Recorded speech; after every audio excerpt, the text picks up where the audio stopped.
Hi gang, I'm MyRadar meteorologist Matthew Cappucci. One of our favorite things on MyRadar is receiving photos, videos, and questions from you guys, our audience. We got a really cool one on Friday, but honestly, this looks fake, but it's not.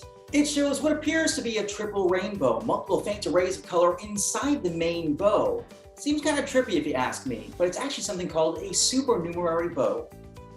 Ordinary rainbows form when sunlight enters a raindrop. Sunlight is made up of all the different colors, but they overlap into white light. When that light enters a raindrop, the component colors slow down and are bent at slightly different rates.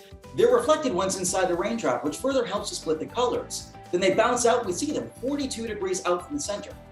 A double rainbow occurs when you get a double internal reflection, which results in more pastel colors and a flipping of the pattern, so i.e. the colors are reversed.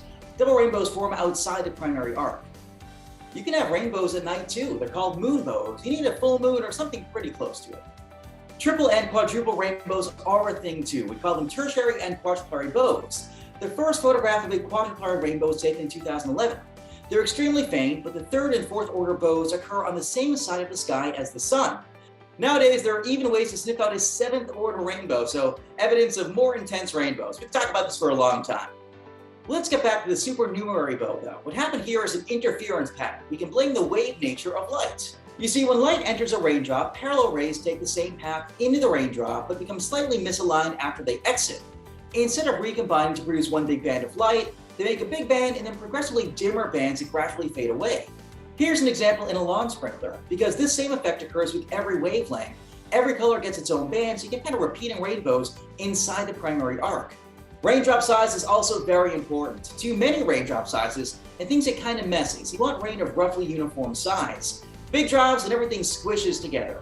Small drops and you get more supernumeraries, but the colors are broader and a little fainter. I think 3/4 of a millimeter is the ideal diameter for raindrops if you want a really good supernumerary.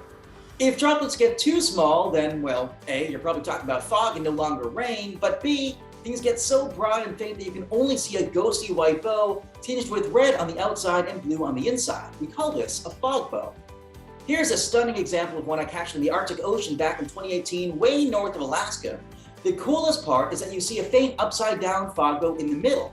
That's a reflected light fog bow. The flat waters acted as a mirror for sunlight, which beamed down, then bounced up and tried to produce a new secondary bow. Cool stuff.